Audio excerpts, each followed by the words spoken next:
rosy as the company claims.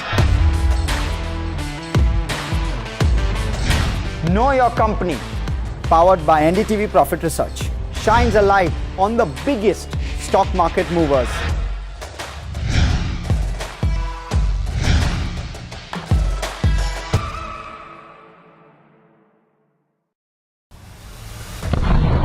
There have been 4 alerts which have been sounded off here. In fact, what we can confirm is that one missile did hit a residential building in Beersheba. As I speak, you can hear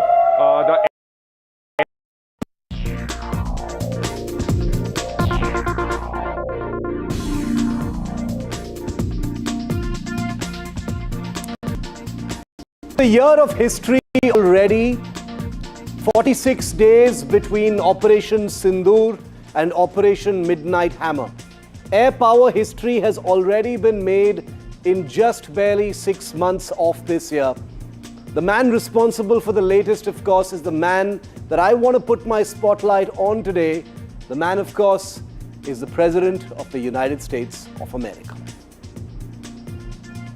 Donald Trump is having his latest meltdown today, and not because of what he did, but because the world didn't behave the way he wanted it to.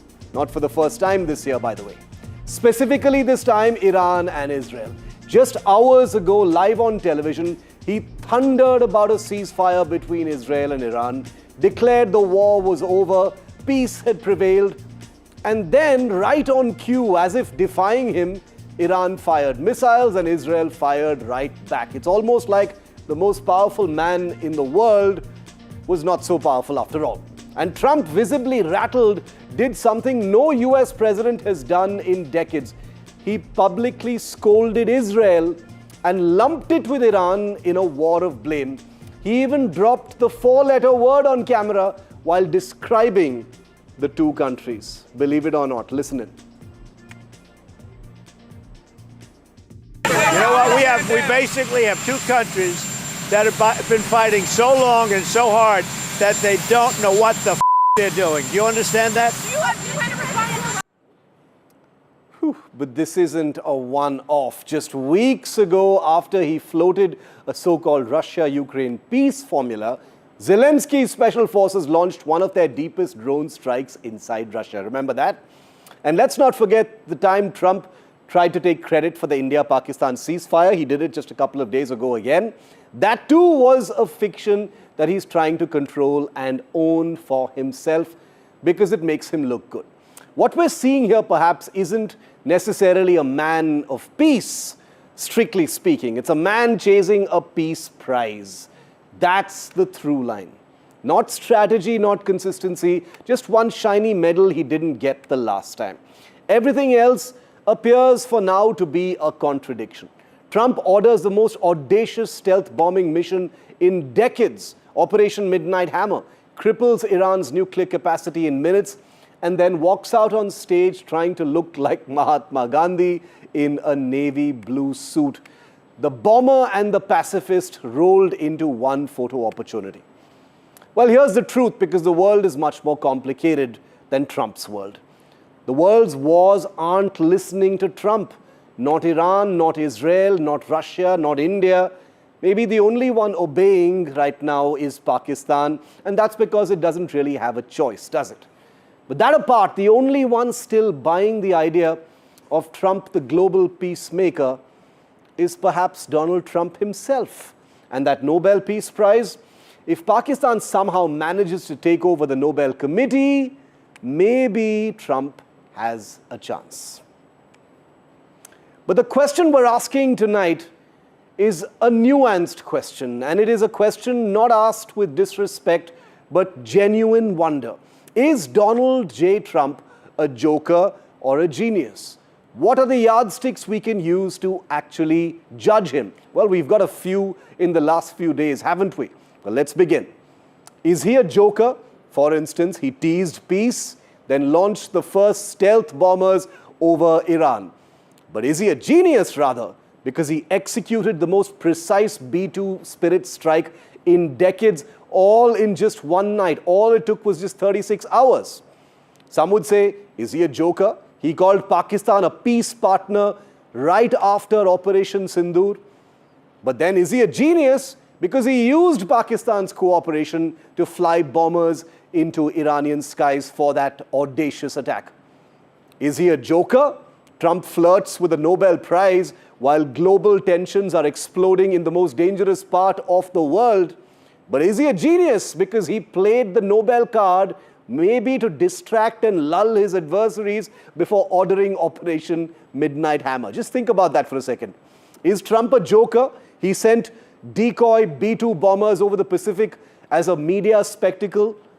Is he a genius? Because the real bombers, the real B-2s were actually sent eastward, as NDTV reported, to Iran on a 36-hour bombing mission. Do you see the contradiction I'm trying to make? Some would say, is he a joker? Is Trump a joker? Because he triggers global chaos on a virtually daily basis with questionable diplomatic preparations. But is he a genius? Is Trump a genius? Because he has rewritten the Middle East strategic map without losing a single American life this time. That is the question that we are asking right now. Joker or genius?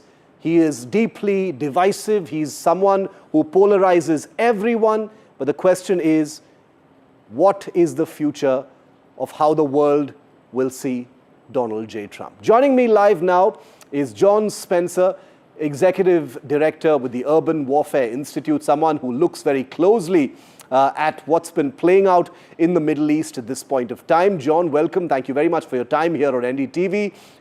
My first question to you is on that, unsurprisingly viral press conference by the US president, where he dropped a few choice words in his frustration over the fact that despite having announced an end to hostilities, missiles appeared to have still been flying between Iran and Israel. What did you make of that, John? Shiv, it's good to be back with you. I try not to do politics. From a historical perspective, it is very normal to have these 6-hour, 12-hour ceasefires where planes are recalled, forces are drawn back. We did see Iran launch 6 salvos during supposedly the ceasefire timeline, killing Israeli civilians.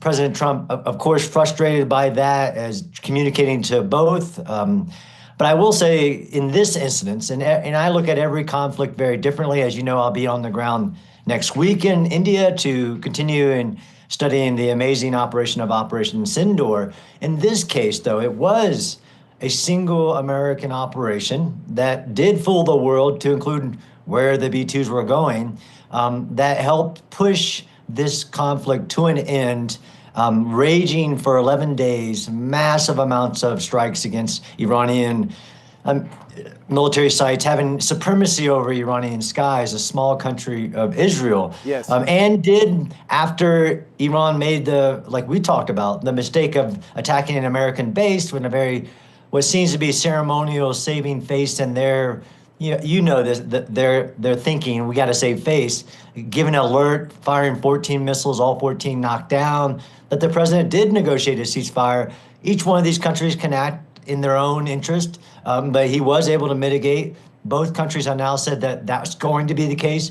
Yes, we have to hit the 12-hour mark, and okay, now who's going to be in a violation? But there is some historical parallels here from the Korean War, Bosnian War, Yom Kippur War, where you had this timeline and stuff happens during the timeline.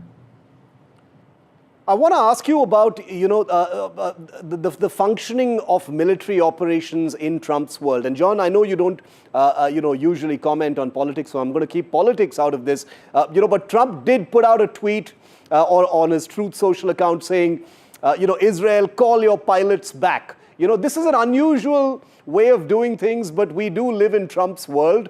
I think most people have gotten used to these new rules of engagement as dictated by the President of the United States. You don't often see the President of the United States ask Israel to call their pilots back in the middle of a live military operation. What did you think of that? It's changed the way things are actually done.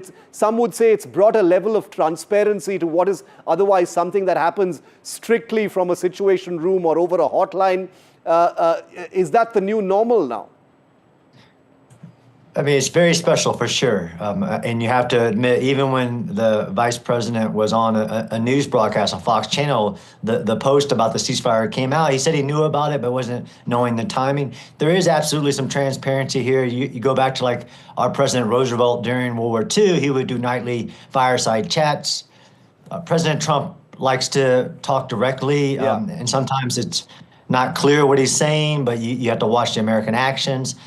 Sometimes it's even trolling, as we call it, trolling against others. I do believe in that post was genuine, as Israel had just been hit. Civilian site in Beersheba, civilians had died, and their population wanted a response as well. His tweet: Israel dropped one bomb on one radar site, and then right now we think that it's over. So I think that's genuine. Yes, that's President Trump. It's very abnormal. Some people love it. Some people don't like it. Has Trump, met the military objectives as probably defined by him during this particular operation? We don't have the scope on this particular show, John, to get into, whether damage was done, the scale of the damage. There are media reports saying, not much was damaged, etc. But from Trump's perspective, do you think that the objectives he set out to achieve have been? Absolutely. I mean, although there's one Trump post about the regime change, it shouldn't be politically incorrect, but I think he was talking about the Iranian people. The United States was very clear, and to be sure, Israel was very clear. This was about the progress towards a nuclear bomb and rolling that program back. And yeah, you're right. We could discuss how much it was rolled back. But from a military perspective for the United States, it was a demonstration of this is a new world, much like the Prime Minister Modi said. No longer there will be action taken to prevent catastrophes like a terror regime getting a nuclear bomb and resetting the geopolitical landscape.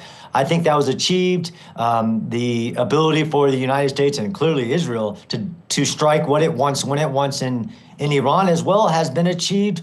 So from a military perspective, for no loss of American life, no loss of American aircraft, zero impact to American installations, but still have a geopolitical and regional impact to set back the Iranian nuclear program and to establish a new doctrine, basically, with it. Very successful from an objective assessment. John, the U.S. president hasn't made a secret of his his desire perhaps for a Nobel Peace Prize. He recently had lunch with the, Pakistan Army chief who had called for a Nobel Peace Prize for him. He has posted quite regularly on social media, a couple of days ago where he used the word Nobel Peace Prize no less than 4 times. So that is no secret. Do you think that, far from being a non-serious issue, is something that guides Trump's actions and is part of what he's trying to do at this point? I think President Trump is a complex individual. Of course, he has personal interests, but I think at this point he is fulfilling what his mandate, America first, peace through strength, in action. And even with his, what they call his base, there's been arguments against isolationism and America not be involved in anybody's war. I think he has demonstrated historic. I mean, if you go back to when President Obama was given a Nobel Peace Prize in advance of potentially causing peace, what the president has done since his short term so far has been to create peace after decades of Islamic regime terror in the Middle East and racing towards this bomb. I can't say what his individual interests are, but from the American interest, I think he's been very in line with strength, showing strength and trying to create peace. The deals he created with the Qatar, Saudi Arabia, and others in the Gulf states are historic. And now he's off to NATO, where we would all love to see the Ukraine-Russia war come to an end. Like to see Europe giving more percentage towards the NATO defense. I think there's some valid assessment, but I won't assess his individual interest now.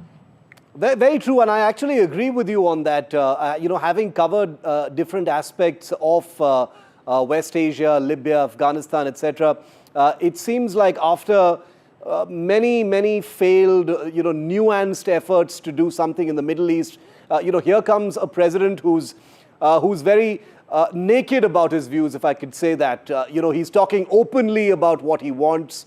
He's literally commanding Israel via social media. Some would call it transparency. Others would call it a kind of almost a kind of political purity in terms of what he wants to actually achieve over there. And anything that's out of the box, given the track record of failures to do anything about Middle East crisis, is most certainly welcome. But do you see this time, John, Trump has talked about this ceasefire. He has said, there is an end to hostilities right now. He's made his frustration quite clear in public. Do you think that what has been achieved this time draws a line in the sand, or is there uncertainty about what happens next? Could there be a lasting sort of normalcy for now? So I posted recently about what is strategy in war, that it is adapted to uncertainty. All war is uncertain. The Islamic regime in Iran can make as we've seen them, illogical. Yeah. Supposedly they're going to do a parade talking about their victories today, very emblematic of Pakistan's comments after Sindoor. Yeah. I do believe that this will cause a stop in the operations, and this will hold, and that there was historic setback of the Islamic regime's program and interest. This shattered the ideals of invincibility of the Islamic regime in the Middle East. I do think it gives a chance for peace, but nobody can predict whether it will. But the Islamic regime's terror networks, the Houthis, the Hezbollah, Hamas, the Shia-backed groups, even the fall of Syria, has all been unraveled. And now their one crown jewel of trying to get to that nuclear umbrella, very similar to Pakistan, so it can put an umbrella like, well, I have a nuclear weapon, I want to do these things, and there's nothing you can do about it. Yeah. I think it is historic in that this operation will set the path to peace, but everybody gets to make their own decisions, so you can't say with certainty. John Spencer, always a pleasure. Thanks so much for your time and being with me here on NDTV. I look forward to meeting you when you're in India here next week. We will, of course, invite you back on the show and talk much more about Operation Midnight Hammer as well as Sindoor. Remember, they were only 46 days apart, and in a moment from now, I'll be telling you about some of the lessons and takeaways and observations for India from what has just happened via those B-2 Spirit bombers. Well, speaking of those bombers, we've got the first official images of the very B-2 bombers that conducted that strike in Iran 3 nights ago. Take a look at these pictures. These are night vision video images officially released by the United States Department of Defense. And I'm going to put the sound up in just a moment so you can actually hear what these aircraft sound like as they roared off the runway towards Iran on a 36-hour flight for a historic bombing mission.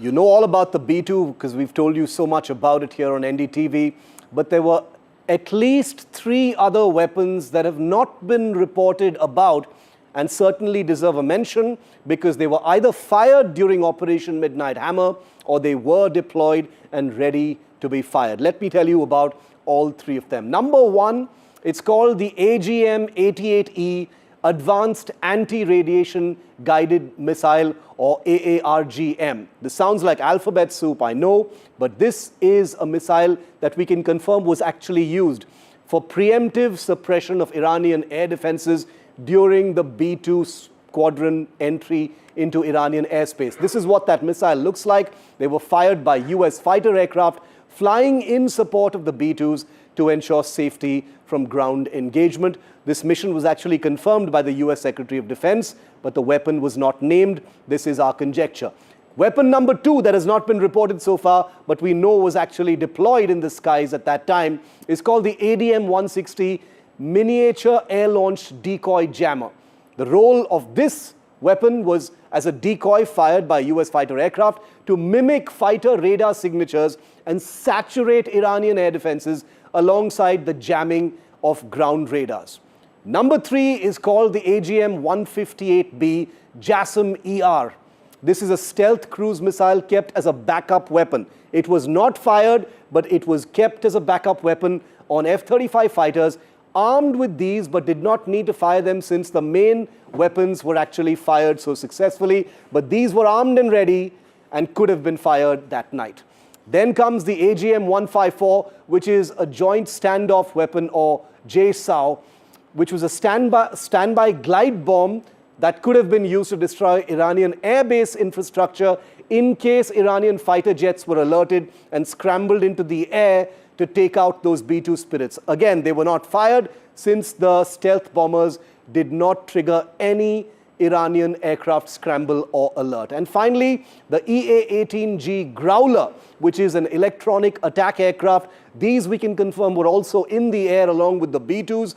Continuous jamming along the B-2 flight route, sanitizing air corridors outside Iran, jamming possible or expected airborne intercept radars of Iranian fighters to cripple Iranian command and control. So these are 5 weapons that you may not have heard of, underreported or completely unreported, but were in the fight, in the air, deployed and part of Operation Midnight Hammer.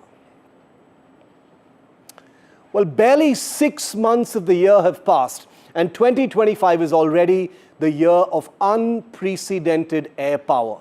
The world has spent 3 days and 2 sleepless nights gawking at how Trump's America has rewritten the doctrine of long-range strike with its terrifying silent bombing of Iran's nuclear facilities. Well, barely a month ago, India, remember, set its own new air power benchmark with the Operation Sindoor airstrikes. Both operations vastly different, but both operations audacious, risky, and in their own ways, almost unbelievable. At one level, in terms of scale, there is no comparing these 2 missions.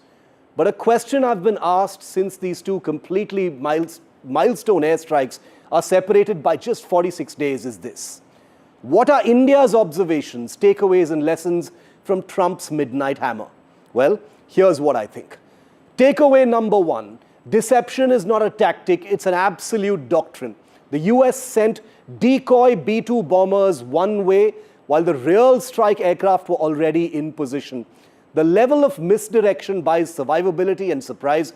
India has used similar deceptive tactics during the Balakot airstrikes, and this time as well. We must look closer at the doctrine of deception. Takeaway number 2, precision isn't just about bombs, it's about preparation. Every target hit was likely scouted by stealth drones and confirmed by intelligence, surveillance, reconnaissance platforms. India needs to integrate drone-based reconnaissance with its strike planning even more than it already has done, and it has done brilliantly during Operation Sindoor. Takeaway number 3, air power needs airspace and access.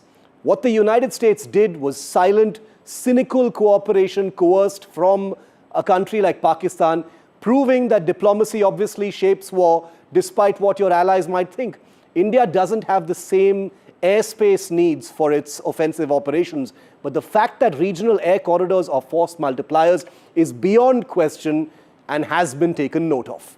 Takeaway number 4, stealth isn't a luxury. It has not been a luxury for many decades. It's a glaring necessity in today's battlefield, and it was ably demonstrated by the B-2s entering contested skies undetected. Not a single shot was apparently fired at them. While Pakistan will soon be receiving Chinese J-35 stealth fighters, India doesn't yet have stealth jets and are a decade away from our own stealth fighter, the AMCA, becoming a reality. On that front, even though we've got a lot else going on, we are vulnerable unless it changes soon. Takeaway number 5, Midair refueling tankers are tactical assets of great necessity. A 36-hour mission by the US B-2 bombers wasn't possible without dozens of Midair refueling tanker aircraft along the way. India must stop treating tankers as an afterthought. We have already had 3 aborted attempts at procuring more tankers and wasted time ignoring this much-needed capability. We've got a few of these aircraft. We desperately need more. Takeaway number 6, the first ever use of the bunker buster GBU-57 massive ordnance penetrator in a live operation was a message in itself. The US used this super powerful bomb to go after hardened strikes like Fordo in Iran. India used a much smaller penetration warhead in Balakot, but ended up in a messy claim war over damage done.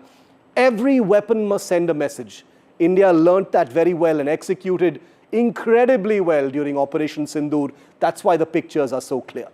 Takeaway number 7, cruise missiles save pilots. The US didn't just send aircraft to support its B-2 bombers, it launched standoff munitions, Tomahawk cruise missiles from hundreds of kilometers away in the Arabian Sea in a submarine. India's use of the BrahMos and Scalp missiles to target Pakistan was unprecedented, and it affirms that our cruise missile inventory must evolve even more in range and precision. And I'm happy to tell you that is precisely what is happening. Takeaway number 8, every strike must speak for itself. The US didn't just mount a strike on Iran, it sent out a global shockwave. India must improve its ability to narrate the strike, control the optics, and shape global perception. That's right, that word which everyone is uncomfortable about, narrative. Takeaway number 9, the Navy is not a spectator. The US submarines and destroyers were deployed not just for backup. One US submarine fired over 40 Tomahawk cruise missiles at the Isfahan nuclear facility in Iran.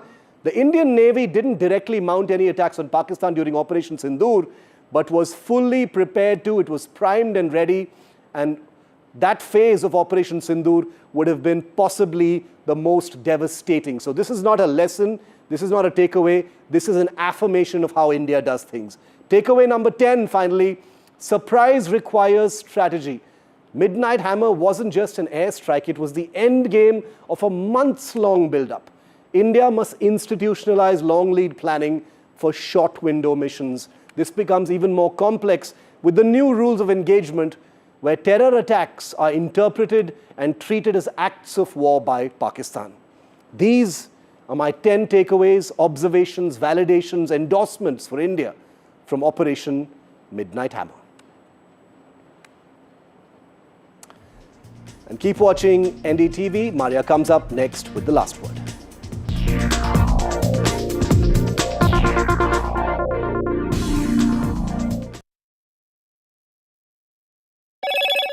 Hello, Moto. Motorola, India's leading AI smartphone brand.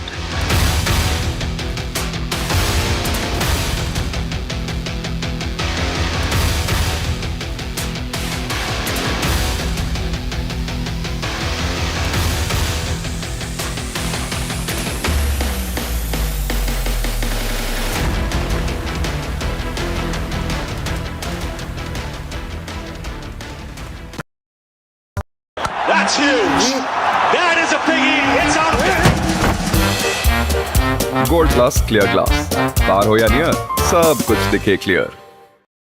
In today's interconnected world, India's voice is more crucial than ever. When India speaks, the world listens.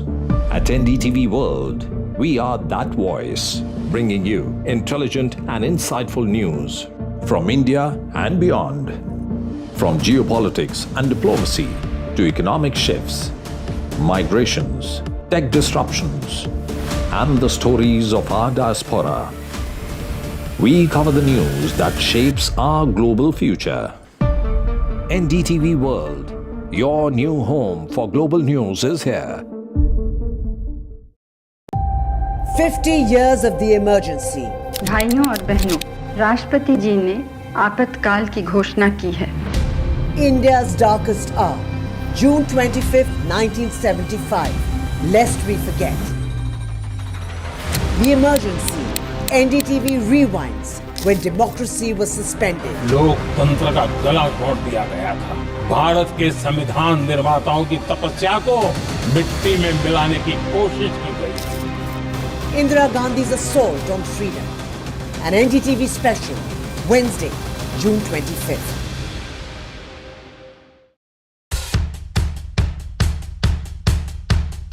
The markets move fast. And so should your portfolio. Expert insights, real-time stock picks. Do I buy Ola? Should I hold ICICI CDSL for the long term? Buy, sell or hold? The answers you need, straight from the experts. Callers from India and across the world. Connect live, ask, decide and invest wisely. Your portfolio, your future. Ask Profit.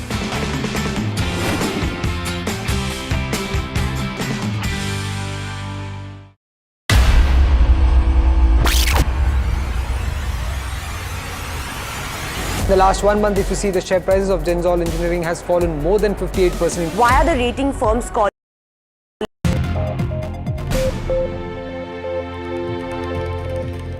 Good evening. This is The Last Word and I'm Maria Shakil. The 12-day war between Israel and Iran has come to a tentative truce and the geopolitical chessboard has been dramatically reshuffled.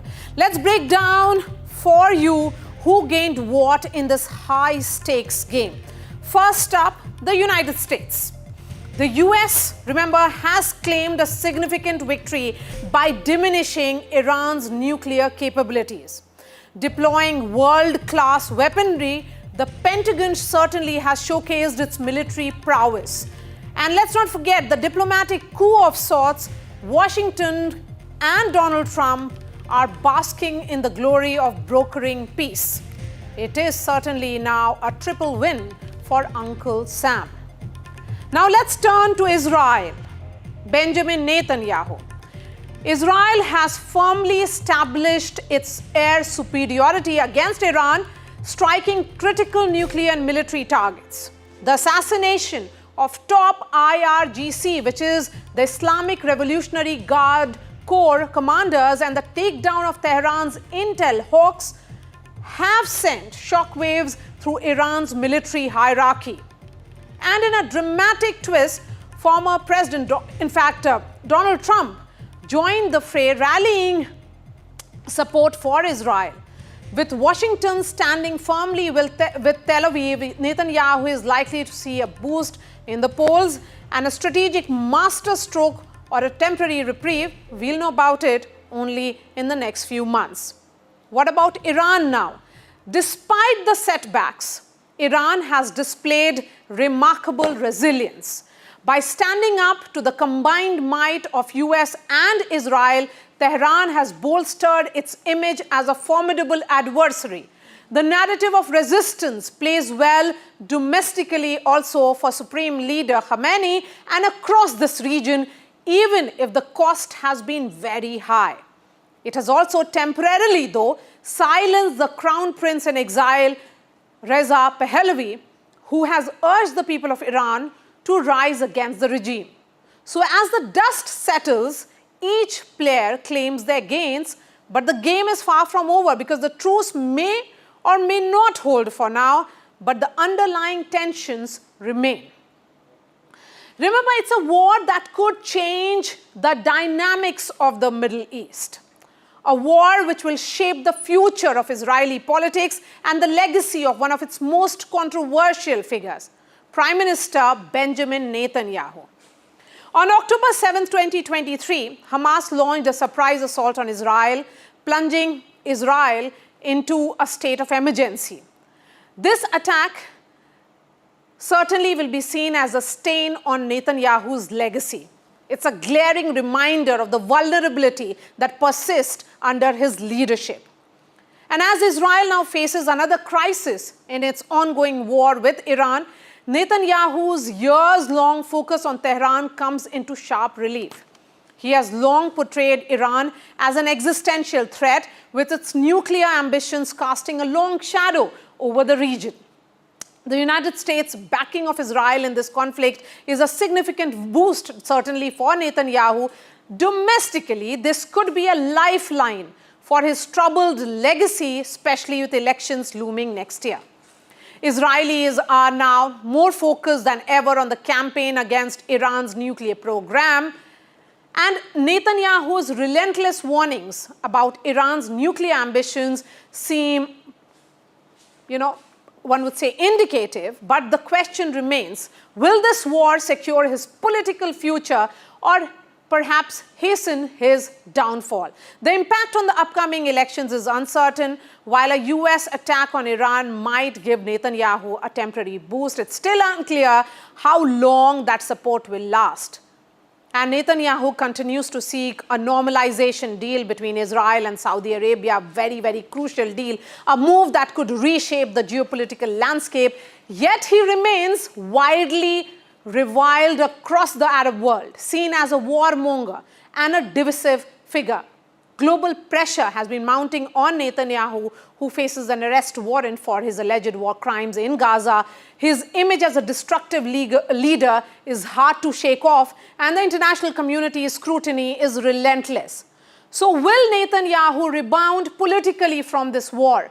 Or will his legacy be forever marred by the crises that have defined his tenure? Or only time will say. But one thing is certain, ladies and gentlemen, the stakes have never been higher for Israel's most polarizing leader.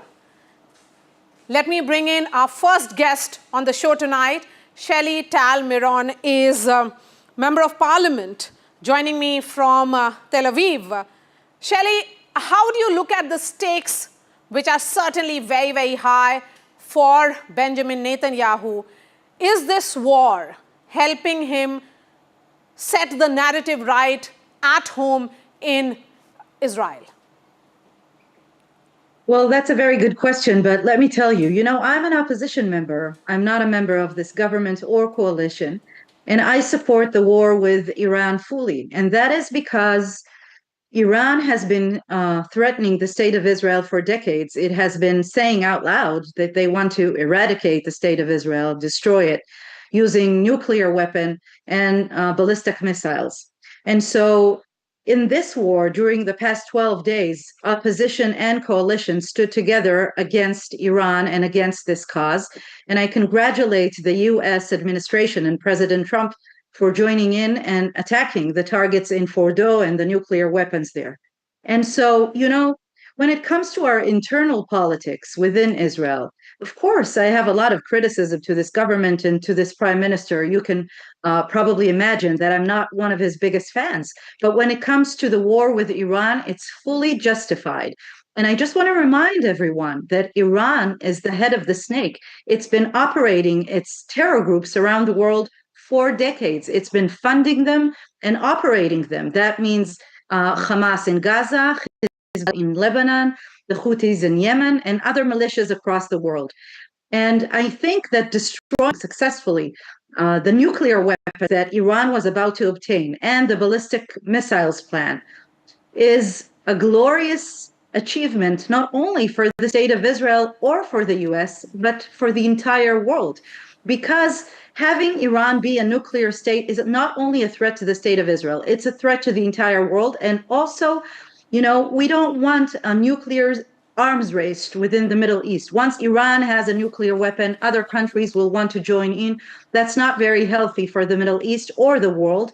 And also, we don't want terrorists around the world to try and have what you call dirty suitcases of enriched uranium going around to use it for terror objects. And so, when it comes to our politics, we can hash it out within our country later on. Let's see that this ceasefire exists, that everything happens peacefully, Shelley, and we can move forward to our inner politics. Yes. So you have made an interesting observation, and you started by saying about it that, you're not part of the coalition, you're not part of the government, you are part of rather the opposition, and you're still backing Netanyahu's move against Iran.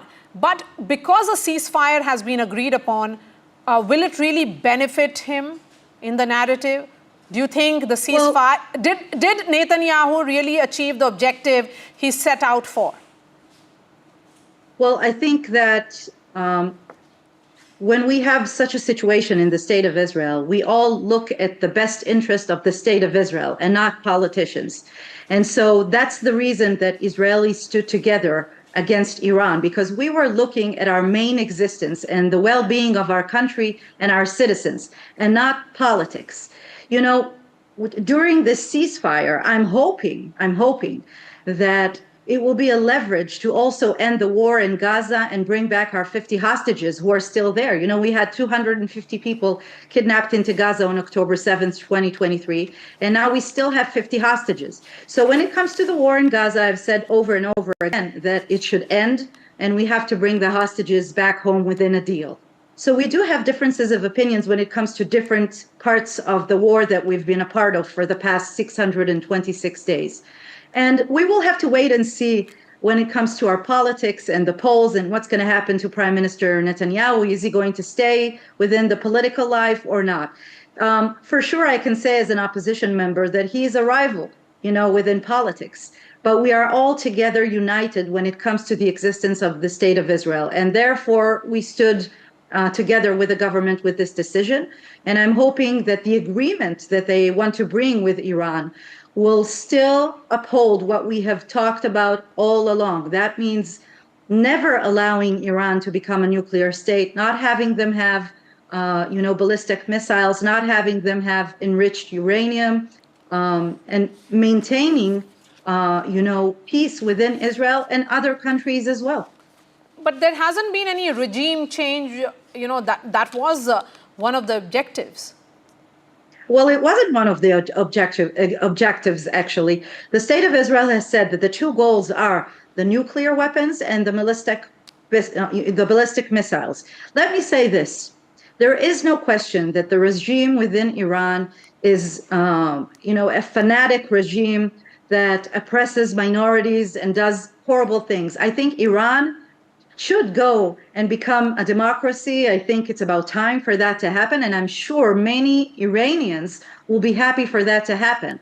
But that is not one of the goals that the State of Israel has set, and that will be a decision that will have to be made within Iran. We should not interfere with their regime. It should come from within. So that is up to the Iranian people. And let me say, 40 years ago, Israel had amazing relations with Iran. And we have no problem with the Iranian people. We only have a problem with the regime that wanted to destroy our country. We have no problem with the people themselves. All right, Ms. Shelley, appreciate your time. Thank you so much for joining us here. Thank you for having me. Zamir Abbas Jafri is professor at Al Mustafa International University in Qom. Zamir, are you hopeful? Are the people hopeful there that this truce will hold? Thank you very much for having me on the show.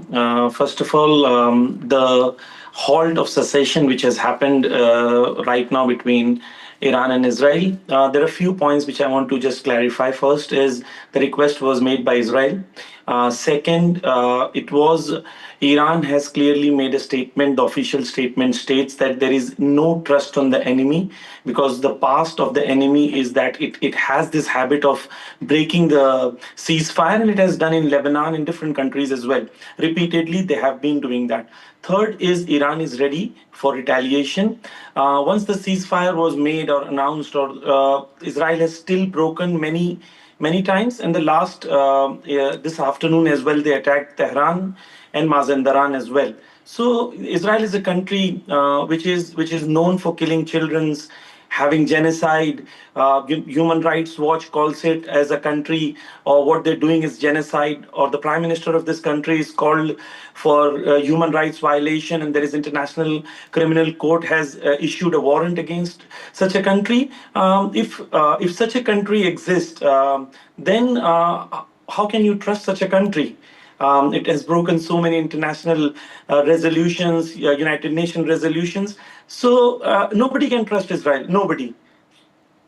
Okay, but what about your own allies? I mean, after what happened in 2023, Israel says that it's full within its rights to defend the sovereignty of, of its land and also its people. By which law? Hamas, Hezbollah, are they not your allies? Okay. Do we have any international laws, or the world is a jungle Raj? Anybody can do whatever they want. According to all international laws, attack of Israel was illegal. According to all international laws, American attack was illegal. Okay. According to United Nations charters, everything. Okay. So, but the base of this, that Iran is producing a nuclear bomb, and then you attack a country, and the IAEA chief comes and says there is no evidence of nuclear bomb. Then Tulsi Gabbard comes and says there is no evidence of nuclear bomb. So it's like that you create a false premise, and then on that false premise, you create actions, and then you go back and say, no, this false premise is the right premise. Where is the evidence? I would ask you or the member of the Knesset or anybody in the world to show an evidence. The IAEA chief says there is no evidence. Okay? Iran is a signatory to NPT. Iran, the inspection. Let's go back just to 2015. Iran signed JCPO.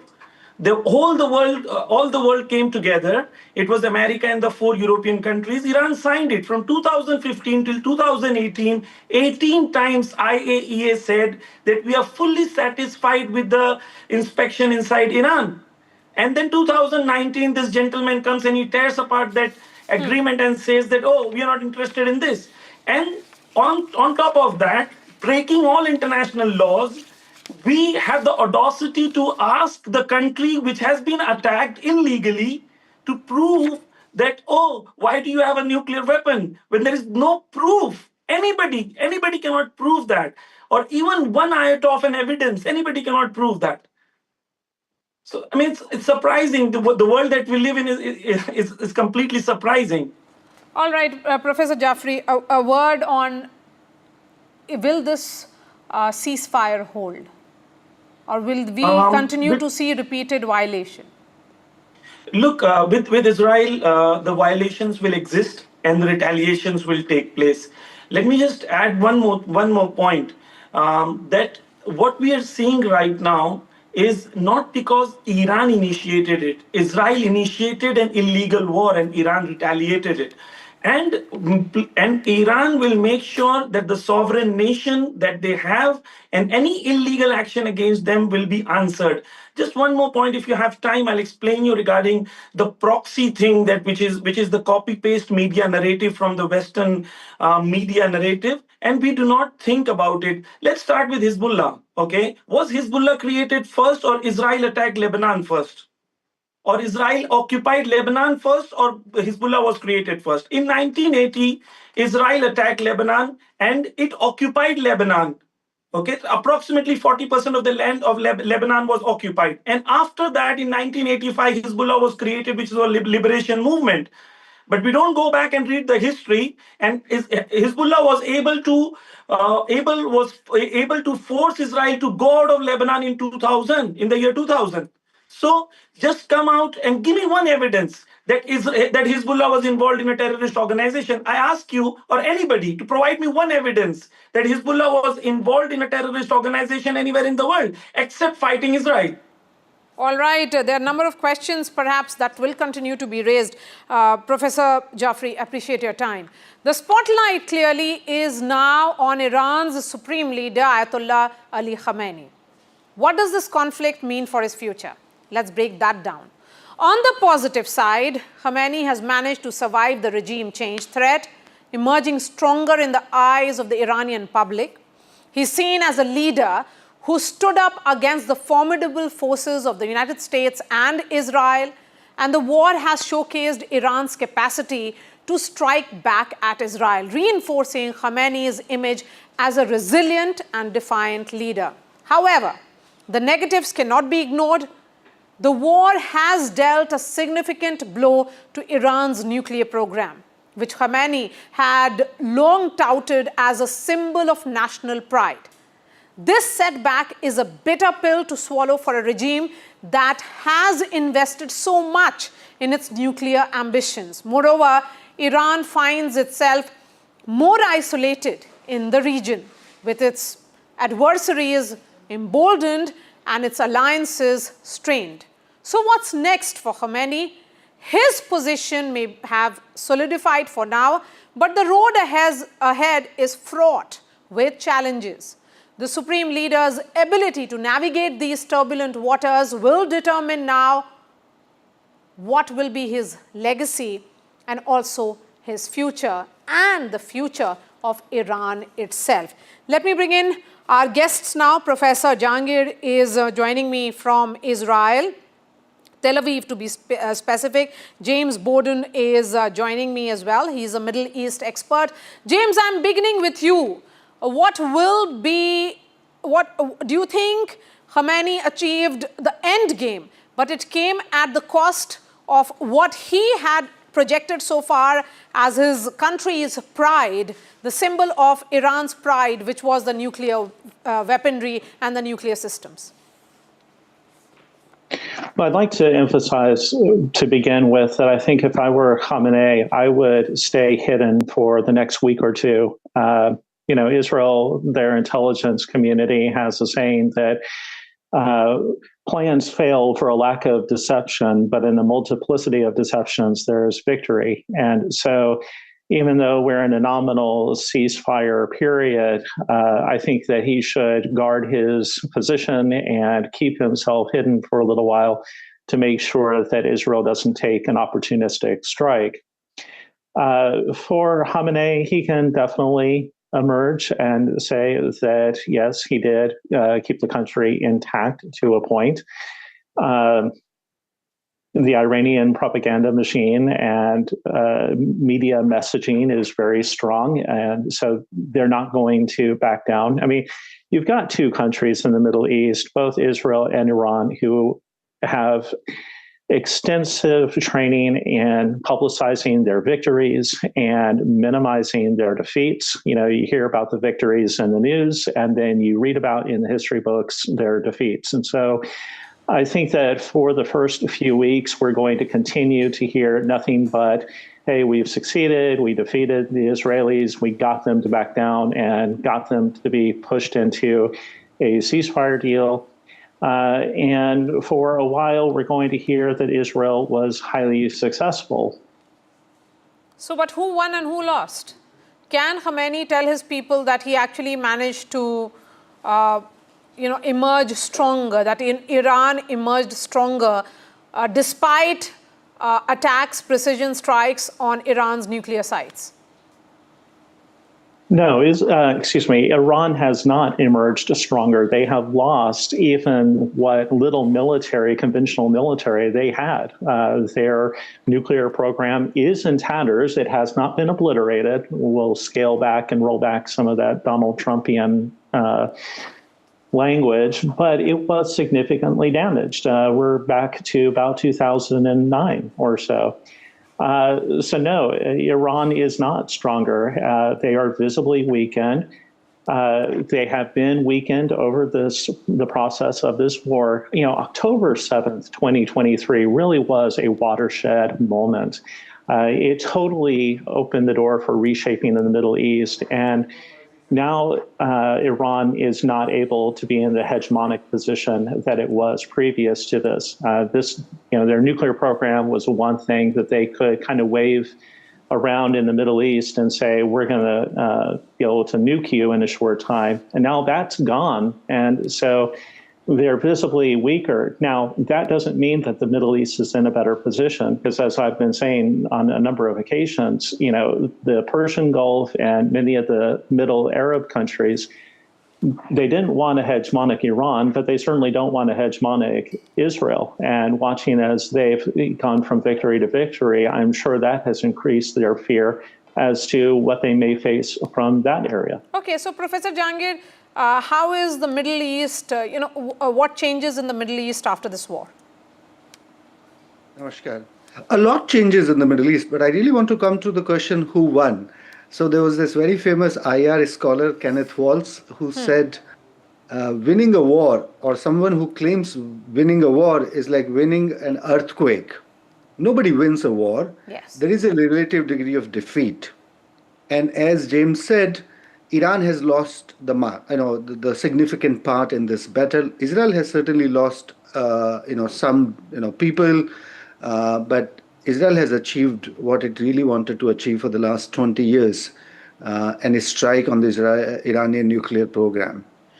I think a new Middle East will be new if Donald Trump gets to the business of the Palestinian state. I'm sure there are many people who talk about, will he get the Nobel Peace Prize? he will get a Nobel Peace Prize if he really recognizes the Palestinian state and joins the Saudi and the French initiative to recognize the Palestinian state that were just on the table before 13th of June happened. So I think new Middle East is really far unless that happens. And we don't see that possibility because Israel's war in Gaza is going to really follow the same path after this attack. I was listening to the Israeli members of the Knesset from the Yesh Atid party that you were talking before. And yes, I have been in Israel for the last 3 weeks, and this was the first time in maybe last 15, 20 years that Israel was united, deeply united behind Netanyahu. And maybe Netanyahu has assured another electoral victory for himself by doing what he did in Iran. However, the real problem of the Israeli future is actually in Gaza and with the religious divisions within the society. I think Arab world may not fear hegemonic Israel. Israel will not be hegemonic because Israel also suffers a deep diplomatic isolation. Let's not forget, just before 13th of June, some of the most formidable Western countries, England, Canada, Australia, Norway, they issued a sanction against the Israeli sitting ministers of the cabinet. So I think Israel will have to attend a lot of business to what happened in Gaza and what's happening inside Israel for the coming years. And Arab world is on a different path. They have joined Abraham Accords. They are doing I2U2. They are doing IMAC with India. I think Arab world is also. So you are sensing, Professor Jahangir, that perhaps the Abraham Accords will now finally see the light of the day. That long-touted, victory which was seen by the United States of having brokered, or at least the talks had begun between Saudi Arabia and Israel, will go back to the talking table. I wish it really gets revived. I do think that now the circumstances have completely gone in favor for the allies of Israel to push Israel out of unilateralism. Think of it, India. India's economic corridor relies upon a stable Middle East. So what would Indian counterpart will ask Israeli Prime Minister? Anything but to say, let's make the region stable and let's work. So Israel cannot be on a unilateral path that it is determined for last 2 years in Gaza. So it's actually going to be a much diplomatic, unpleasant time for Israel now that the world has shown that it is behind Israel. All of the allies, including India, by the way, it has stood firmly behind Israel. It did not condemn the unprovoked, as so-called unprovoked attack on Iran. Okay, so, here is Iran, James Borden, which is claiming moral victory. Here is Israel, which is claiming victory. United States also says that it played a role and hence, Donald Trump is the peacekeeper. Everybody seems to be happy towards the end now. Yes, and I think that we're going to be entering into a very interesting period because I'm already hearing and picking up in Israeli media some voices of frustration, some voices of feeling like they haven't gotten everything done. And going back to a previous point about the post-conflict politics, whenever Israel has been in a time of feeling peaceful and reassured, they've taken that anger and frustration towards the region and turned it inwards. And so I'm not exactly sure how long this is going to last. Israel and Iran have had historical existential hatred towards each other. And so we may be in a break. We may actually see Israel-Iran war 2 come down the pike because there may be feelings that they did not accomplish everything that they wanted to the first time. All right, James Borden and Professor Jahangir, really appreciate your time. Thank you for joining us. That's all from me on this edition of The Last Word. Vishnu is right here in the studio to take the story forward. That's right. Left, right and center coming up. There's a lot more. We're going to be looking at the winners and the losers. Was there one winner in this entire conflict in West Asia? Was there a loser? What have Israel and Iran managed to achieve at the end of the day? Good evening. Welcome to Left, Right and Center. I'm Vishnu Shom. On the program tonight, a fragile ceasefire between Israel and Iran brokered by the US and Qatar is already under strain. President Trump has announced the deal, claiming it ends a 12-day conflict, but both sides accuse each other of violations. Trump, visibly frustrated, lashed out, criticizing Israel for strikes post-agreement and Iran for missile launches. Despite his complete and total ceasefire boast, explosions rocked Beersheba hours after the truce began. The US role, led by Trump's direct talks with Benjamin Netanyahu and Qatar's mediation, aimed to halt escalation. But with tension simmering, has anyone truly won this volatile standoff? That's what we're looking at. A quick look now at the headlines. Air India resumes flights to the Middle East and Europe.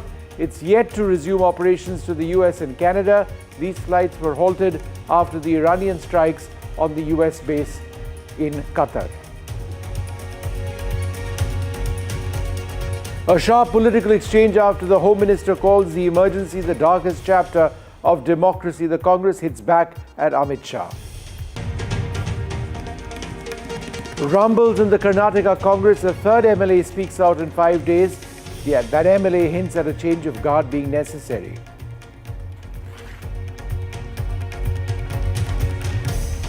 All right, so in terms of the fast-moving developments in West Asia, what exactly has happened? Let's look at that before we look at the entire theme of winners and losers. Well, there was a late-night truce, and that was something which was quite unexpected, given the fact that there were missile strikes by Iran on Qatar at the Al Udeid military base, the air base, which is a huge American facility, but there was still a late-night truce. There was an announcement by the US President Donald Trump of that. Iran's attack then took place during the daytime at Beersheba, where 4 people were killed. Israel then threatened a powerful strike against Iran. And so, despite the ceasefire announcement, there was this back and forth and a great deal of violence between Israel and Iran today. Now, according to some reports, Israel retaliated for Iran's attack on Beersheba. This got Donald Trump extremely angry, and he warned Israel and Iran. And post this warning, Israel has refrained from further attacks. In fact, that language used by the US president is in fact some of the sternest that we've ever heard. Israel, as soon as we made the deal, they came out and they dropped a load of bombs, the likes of which I'd never seen before. The biggest load that we've seen. I'm not happy with Israel. You know, when I say, okay, now you have 12 hours, you don't go out in the first hour and just drop everything you have on them. So I'm not happy with them. I'm not happy with Iran either.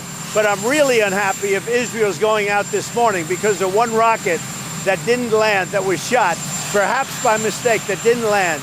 I'm not happy about that. So let's just analyze what that situation is now. Let's take a look at this from a takeaway perspective. Well, first up, what has Iran gained? What has Israel gained? The Iranian regime stays. So all that talk of regime change, at least for the moment, has gone away. Remember just a couple of days back, there was this active conversation which was taking place on the possibility of regime change. But I think by the end of it, Khamenei remains, and therefore he's gained in this perception battle within Iran. Now, how is that going to play out in the long run? In fact, is he a stronger leader in a sense today, with Iranians rallying around him, seeing themselves as being a victim of Israeli and American attacks? Now, the other aspect of this, which goes in favor of Iran, is that their knowledge, their nuclear knowledge remains secure. Yes, several scientists, dozens of them over a period of time, have been taken out, but nobody really knows what they've done with approximately 700 kilos of enriched uranium. And so despite their inability to build plants, they do have that knowledge. And is that something which can be used to, in fact, who knows, make another plant? Iran may not be allowed to build another plant. However, that's the key question.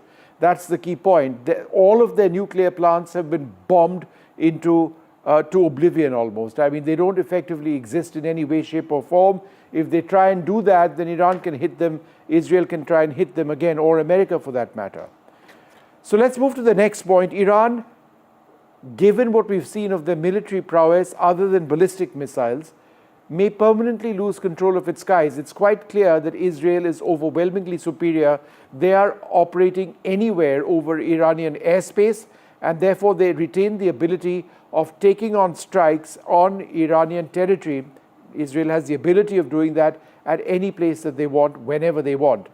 Now, Israel's missile defense shield, Iron Dome is just a part of that, that has stood exposed. So this is where the Israelis would really need to look at the ability of the arrows and the Patriot missiles, of the Iron Dome itself, David Sling, the entire elaborate structured missile defense shield, because hypersonic missiles fired by Iran, these are very sophisticated ballistic missiles and other types of missiles, some following a hypersonic trajectory which are distinct. They've been proven to be tough to intercept, and the number of hits that Iran has been getting, which has resulted in the loss of lives, perhaps has given Benjamin Netanyahu pause, right? Israel has perhaps realized it was taking too many losses. Even today, there were civilian structures taken out. At least 4 people were killed. There have been hits on Tel Aviv as well. The Israelis don't want people to be pointing their cameras in the direction of the hits, but there have been hits. And that's something which Israel will recognize, that their shield is not invincible. However, Iran will also know that there is a huge cost in terms of pushing terrorism. Now, if they push their proxies in Yemen, or they push them in Syria, or from Iraq, for example, or from Lebanon, or Hamas out of Gaza, then they're going to pay for it, because they already have massively in terms of the overwhelming military edge that Israel has over them. So that's something that they're going to realize. And then let's go to, I think there's one final point, where Iran has been able to retain an element of its integrity, its sovereignty. The fact that there has been no regime change is because of its ballistic missiles, but those stocks have been depleted. Can Iran replenish its ballistic missile stocks? Because these have proven to be relatively successful against Benjamin Netanyahu and Israel. And if they try and do that, then would Israel try and destroy those facilities going forward? Joining us now, Omer Anas, Associate Professor at Ankara's Yildirim Beyazit University, Mohammad Khatibi, an Iran analyst and broadcast journalist, Dr. James Dorsey, he's a journalist and Middle East expert, and Shuki Friedman, Director General of the Jewish People Policy Institute. Shuki Friedman, let me come to you first. You know, I mean, it sounds terribly simplistic, you know, who's won or who's lost.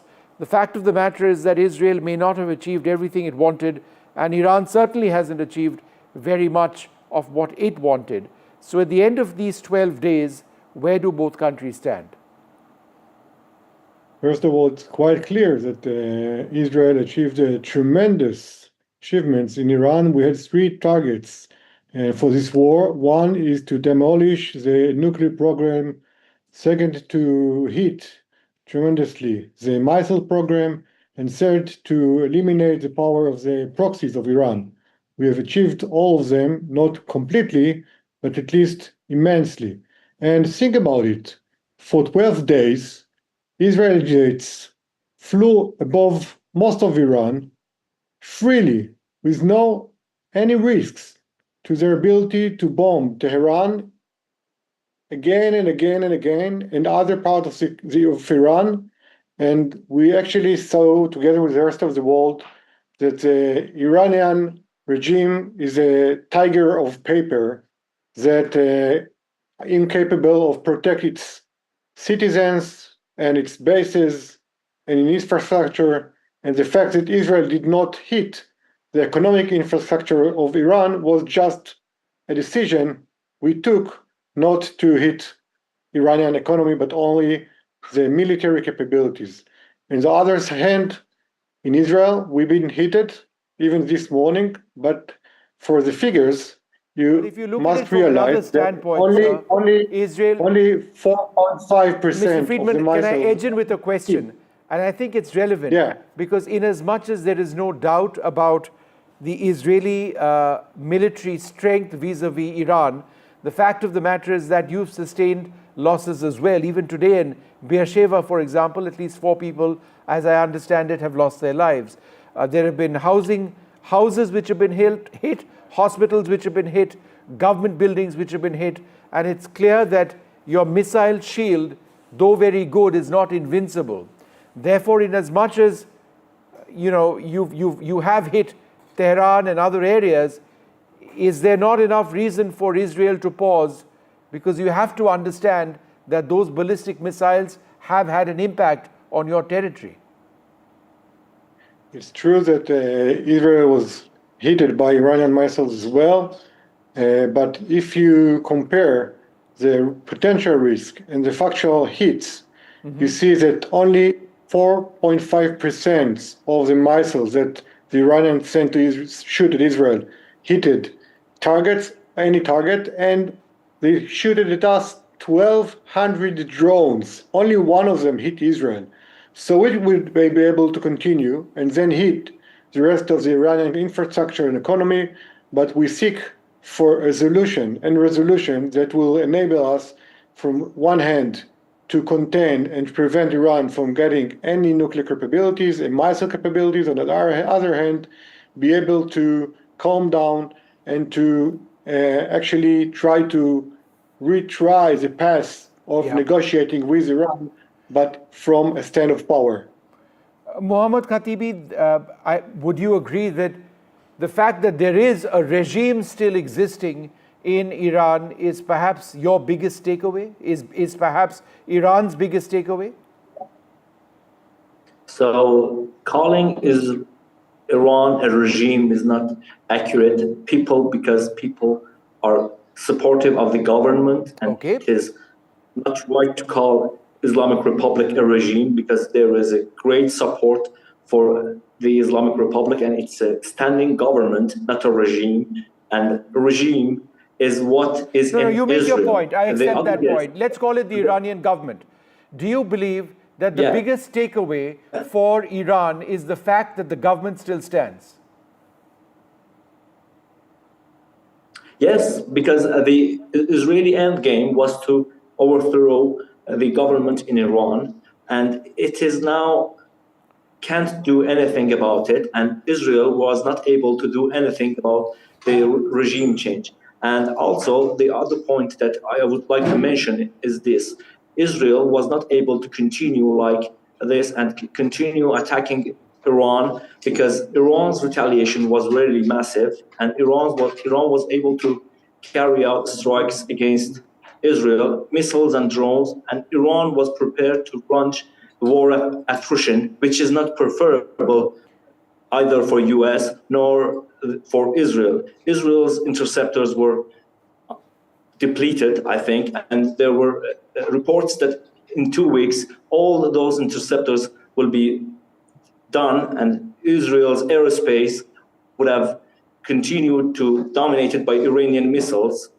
And Iranian missiles have done a really large impact on Israeli infrastructure, military infrastructure. Israel has been censoring all of the impact and have been jailing Mr. Khatibi, the people counterpoint who were to that is that Iran's ballistic missiles are also finite. The fact that Israel had complete dominance over Iranian airspace, was able to knock out ballistic missile launchers almost every day for the last 12 days. The fact that Iran has a finite number of missiles left would perhaps make the argument also valid that Iran couldn't have sustained these attacks indefinitely. And without your ballistic missiles, quite frankly, militarily, to threaten Israel, Iran didn't have much. It hardly had anything. So Iran is fighting alone, but it is not the case for Israel. Without the US help, Israel wouldn't have dared to attack Iran's sovereign territory. But that hardly matters in the context of the war. It is now attacking Iran by support of Israel. Yeah, and sure, now but that's okay. I mean, when you're in a war, it hardly matters who supports you and who doesn't. You have to survive for your own sake. So, I mean, if America has gone and supported Israel for right or for wrong, they'll take that support, and they clearly have no problem about doing that. But Mr. Khatibi, before I go across to my other panelists, I'm just trying to understand what happened almost 24 hours back when Iran launched what seemed to be a set-piece, fixed match kind of attack on an American airbase, Al Udeid in Qatar, which had already been evacuated. Apparently, a couple of hours prior to the attack, Qatar was told that, look, there's going to be a missile attack. The attack itself was fairly limited. Nobody got hurt, fortunately, on the ground. And then shortly after that, this entire talk of a ceasefire happened. Was that being done for domestic consumption for the government in Iran to tell people in Iran that, look, we have gone and hit the Americans, when in fact you didn't really achieve very much? So this wasn't symbolic. This was a warning sign that shows that Iran is capable to attack every base in the region, but it preferred to attack an evacuated base and attack a base that no soldiers were present. This was a warning sign, not a symbolic or predetermined attack, because Iran has the capability to attack all the US assets in the region, also US air bases. But how would that benefit Iran? If Iran were to attack the other bases across the region, what would happen to Iran next? So this was not us who initiated this war. This was Israel, and US came to support Israel and attacked Iran's Fordow side. That doesn't answer Iran my has question, a right Mr. to self-defend. Mr. Khatibi, my question to you is very simple, and it's based on the point that you made. Your point is that Iran had the potential or the ability to strike at American bases across the region. I'm just asking, if Iran were to have done that, what would have happened to Iran? So this is not our problem. This is the problem of Arab states in the region who host the US air bases, US bases in the region.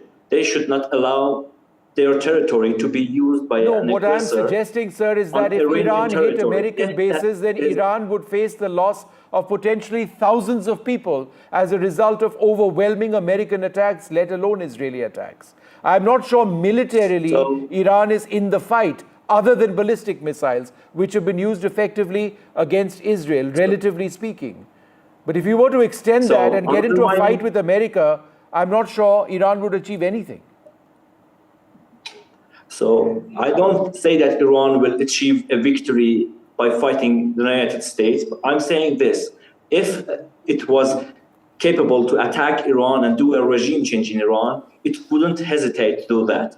Because now US politics doesn't allow Trump to do that. Other than that, the oil prices will skyrocket. There is a high price for the United States to attack Iran, and the Iranians know this well. So I'm Dr. not James Dorsey, I get your point, Mr. Khatibi. I'm just talking that we are able to defend our sovereign territory. All right. Dr. James Dorsey, the fact of the matter is that we still don't know where approximately 700 kilograms of highly enriched uranium, which Iran is believed to have in its possession, we don't know where that's gone.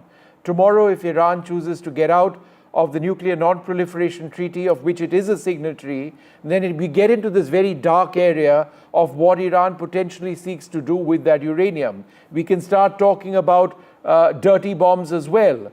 And the fact of the matter is, in as much as Iran's nuclear facilities have been bombed, they retain the knowledge of what to do with nuclear technology. That can be used in all sorts of ways. So therefore, after 12 days, my question to you is, where exactly are we? I think we're still at a very fragile and dangerous moment. I think we got to halt to the hostilities right now, because it was a propitious moment, both for the Iranians and for the Israelis, to declare victory. Neither has been a victor. Both of them have achieved some of their goals. Iran never wanted this conflict. Let's be clear about this. And in terms of the last 12 days, in terms of the, one of the problems with this is, first of all, there's no agreement that there is a ceasefire. The Iranian position has always been, we will stop retaliating if and when the Israelis stop attacking. And that's been the response, basically, in answer to Trump's demand that the guns fall silent. This ceasefire has no terms, as far as we can see. There's no indication that there is going to be further negotiation, although, from the Iranian point of view, there was not going to be a resumption of negotiations as long as the fighting was going to go on. In terms of the uranium that was enriched to 60%, which is according to the IAEA, the International Atomic Energy Agency, 410 kilograms, I think one also has to understand the process, how one got to 60%. And that goes back to Trump's withdrawal from the 2015 international agreement that curbed Iran's nuclear program. When Trump withdrew, Iran waited a year before it started gradually abandoning provisions of the agreement, basically as a tactic to try and pressure the United States to return to the 2015 agreement, enriching far beyond the 3.67% to which it is entitled was part of that strategy. Iran's problem is that in many ways, what was a strategy to pressure the United States has now gotten its own dynamic, partly because of political spin and the assertion that this was from the beginning intended to develop a nuclear weapon, but partly because now Iran has 60% enriched uranium, and that is considered to be a threat to Israel and a threat to others. And it hasn't handled that very well. In other words, it could have, in this situation, offered to do whatever with the 60% enriched with those 410 kilograms. The last thing I want to say on this is, I think you can safely assume that those 410 kilograms were no longer at the sites that were targeted by the United States and by the Israelis. The Iranians knew this was coming. They've been long preparing for something like this.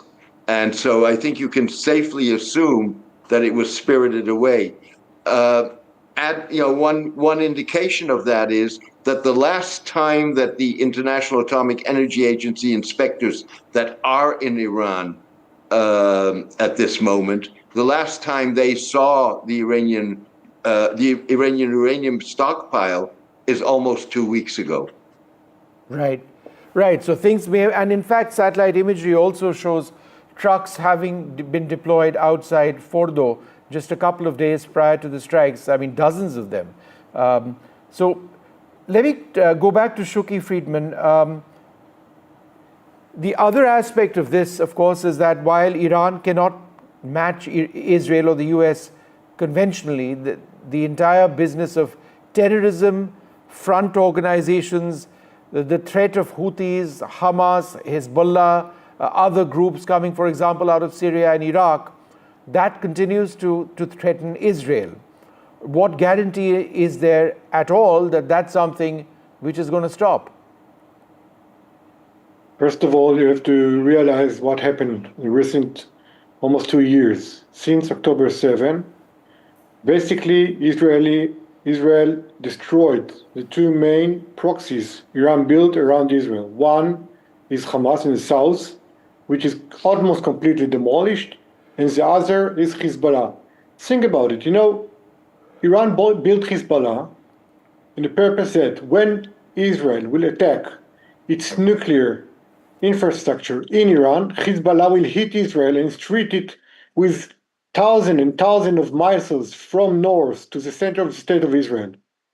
When the day came and we attacked the nuclear program of Iran and its capital and its bases, Hezbollah even didn't shoot one single shot toward Israel.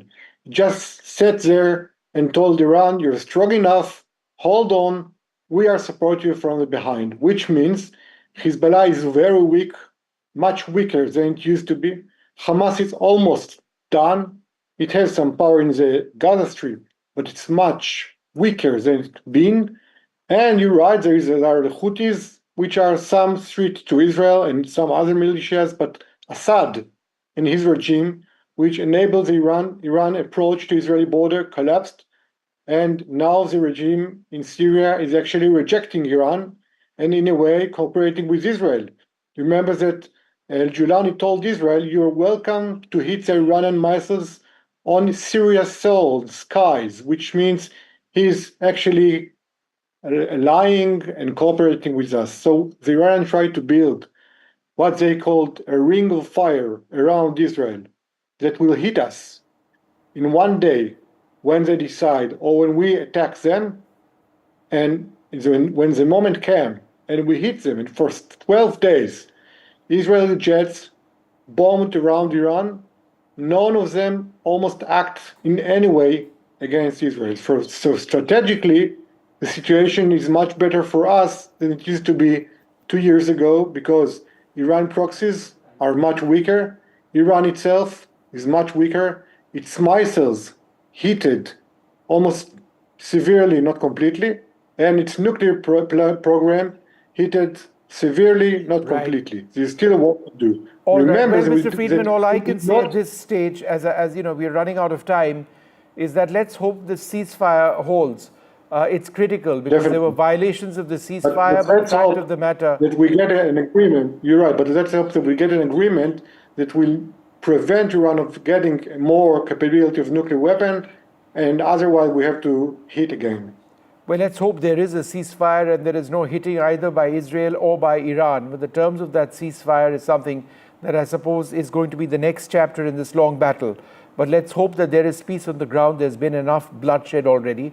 I'd like to thank you all very much for being with us on the program this evening. My colleague Ankit Tyagi has been on the ground in Tel Aviv and Beersheba, in several other parts of Israel, where he's been talking to people on the ground. He's been witnessing firsthand the impact of some of the Iranian strikes as Israel itself continues to retaliate. There is a ceasefire now. That ceasefire was broken, as Ankit has reported.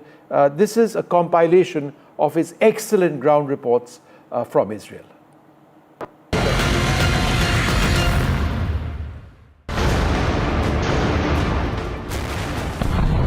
Look at the damage and the impact of that entire strike. This is where 4 people have been confirmed dead. All right, as I speak, you can hear the air raid sirens going in, so I will have to make my way. This is the announcement being made. Listen to it.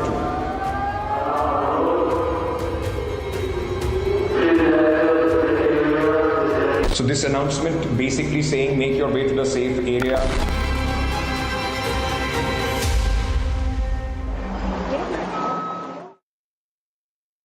Good evening and welcome to this special broadcast which NDTV is bringing to you from Beersheba, the city which bore the brunt, the maximum damage just an hour and a half before the supposed ceasefire was being implemented between Iran and Israel on the 12th day of this ongoing conflict. I am standing right now in Beersheba, and you will hear a lot of noise. You would also see a lot of heavy earth moving vehicles behind me.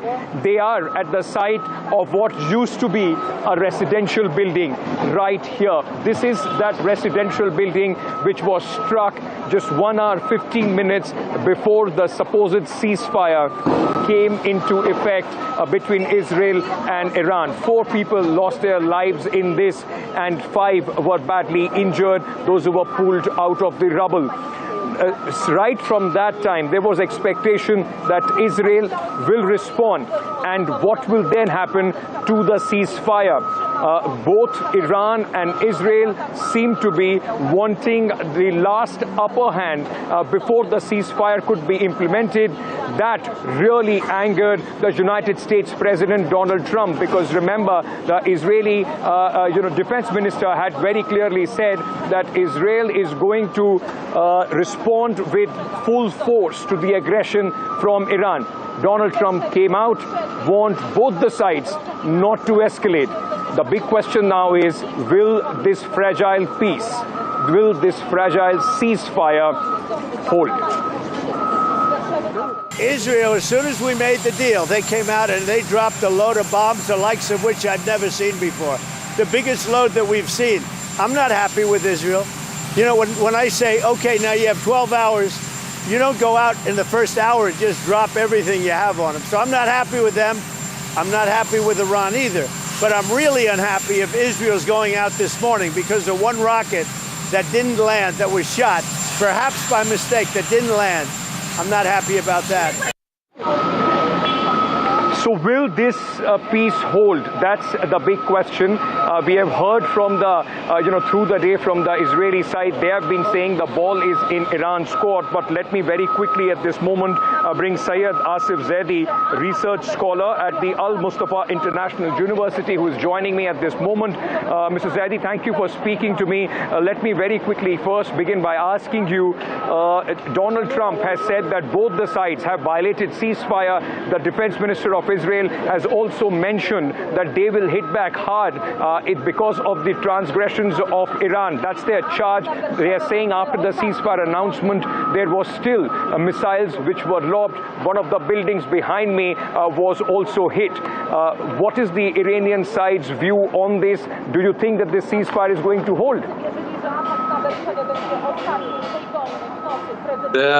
The situation or the view from Iran at this point, as I'm picking it up from the media within Iran, is that nobody is using the word ceasefire here. For example, the National Security Council released a statement some time ago where it deliberately chose to avoid using the word ceasefire, but it said that it had forced Israel and America to pause their aggression. And it is watching every step. It does not trust any of the statements that are being issued by the enemy, and it is completely ready to continue this battle. So I think it is premature to speak of a ceasefire. And as you are well aware, that attacks just over the last hour or so, there have been some attacks inside Iran as well. And we see now that, of course, for a few days now, America has dropped all pretense of any kind of separation between America and Israel, and it is a completely joint operation. So it continues. I think it is premature to speak of a ceasefire. Interestingly, we've just seen a statement from the foreign minister of Qatar, who has said on record now that after the Iranian retaliatory attack on the Al Udeid American Air Base in Qatar, it was the American president that contacted the King of Qatar and requested that he speak to Iran and get a ceasefire. And that's how Qatar has now declared that it was the channel, not Oman or any other country in this particular case. Qatar has declared that it was the channel that initiated this conversation about ceasefire, but it has yet to come to any kind of fruition. So it is early to talk of a ceasefire. The balance of power has shifted decisively in West Asia and perhaps in the world. And America and Israel find themselves scampering, if I may use the word, to find some kind of face-saving exit from this quagmire that has been created by the unprovoked Israeli attack on Iran on the 13th of June. Okay, but Mr. Zaidi, that of course could be, the point of view of the Iranian regime, because a similar point of view is also here in Israel and United States, where they believe the objectives which they started this operation with have been met because they have attacked the nuclear facilities. But let me ask you this, every regime, whether it's here in Israel or in Iran, would want to go out from this conflict, at least telling their people that they have had an upper hand. What is the sense among the people in Iran? Do they, is there an overwhelming majority which would like hostilities to end, or are people looking at a prolonged conflict? Yes, you're absolutely right that every government, be it a regime or be it a legitimate government, would tell its people that it has won any kind of a conflict. That goes without saying. But I suppose that we can judge the veracity of claims by placing these claims against the stated objectives. For the Iranian public and for the world at large, the objectives that were stated by the aggressor, America and Israel in this case, were the following. They wanted to destroy nuclear technology and facilities within Iran. They wanted regime change. And right from on the 13th of June, we had the Israeli Prime Minister declaring that he wishes to see the Iranian public rising up against their government system. So these were at least some of the stated goals of the aggressives, of the side that conducted this aggression. For the defending side, which is Iran in this case, the primary goal was to ensure that the goals of the aggressor were not achieved. And the Iranian public at this point understand that the aggressor has not managed to achieve any of its goals. In addition to that, the Iranian public is incensed and angered by the unprovoked aggression and by the insulting statements that have been issued, sometimes from Tel Aviv, but increasingly from the real center of decision-making, which lies in Washington. They are incensed, they are angered, and therefore there is immense willingness to continue with this battle. And they understand that the longer that this battle or this conflict continues, the greater will be the disadvantage that the aggressor will be placed at, because the aggressor fundamentally is far away. It is a colonial project, while the Iranians believe they are in their own homeland, defending themselves against illegitimate and unjustified aggression. So there is immense national unity in Iran at this time, and there is immense appetite to continue the fight. In fact, sections of the Iranian public have expressed deep disappointment since this morning, ever since there has been talk of a possible ceasefire. So there is of course a sense of confidence that in this kind of a conflict. Okay, I'm completely out of time on this discussion. I will have to leave it there. Thank you so much for speaking to us and presenting, in fact, a sense of what is happening, or at least the thinking there is in Iran. But the fact is, ladies and gentlemen, there are a section of people that you will hear the same voices, those who would come out and continue to say that, they would want this campaign to continue. I saw that here in, Israel as well, a similar sentiment there being presented by Mr. Zaidi, but it looks like while the people might, and the experts, a spokesperson might be pushed forward to present this kind of view, there are a lot of back channels, give and take, which is going on as we speak to try and cease the hostilities which have been going on for the last 12 days. But as I was telling you, the spot that I am at this moment where the cleanup operation is going on, this used to be a building, and trust me when I say this, a few hours back, I arrived here, the attack happened here just before 6 o'clock, and when I arrived here right about 9:30, this was a very different scene from what you see right now. It is local time, 3:45 at this moment. It has taken only 4 to 5 hours for this massive cleanup operation, possibly by tomorrow, beyond this building, which bears the testament of the direct missile attack, you would not find many remnants of what had happened here. A sad story, a sad end for 4 people who lost their lives, and also the others, those who were injured.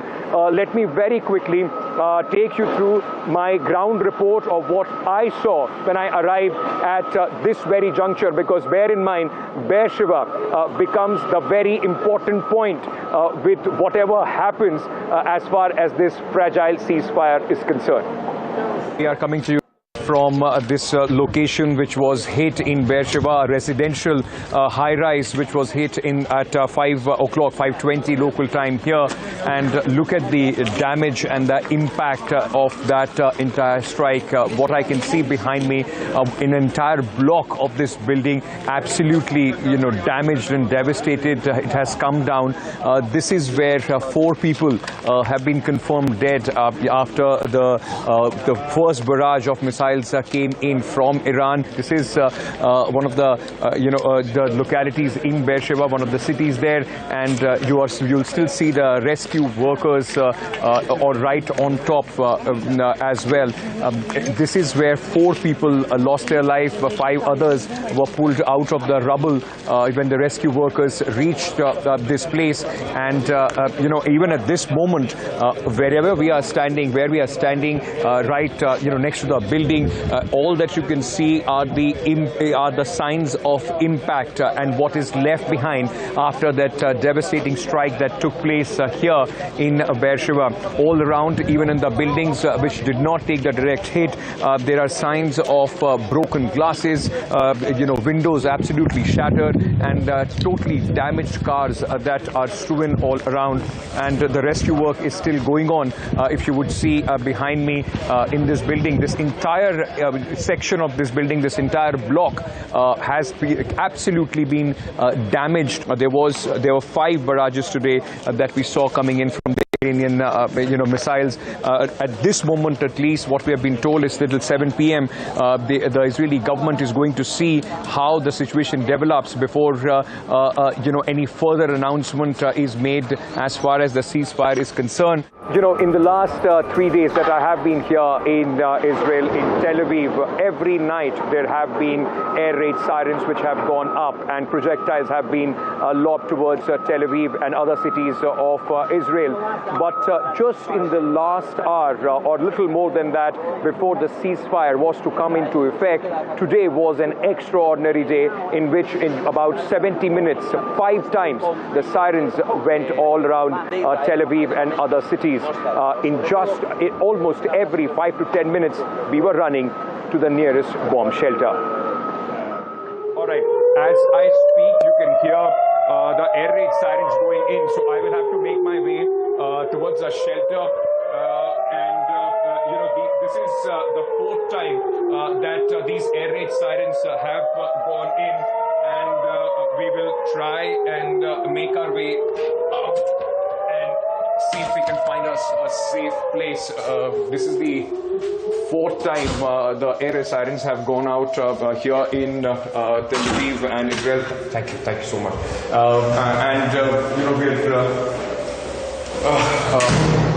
So 4th alert here, and you heard the sirens going behind me while we were trying to speak. I am in a place where I could. All right, this is the announcement being made. Listen to.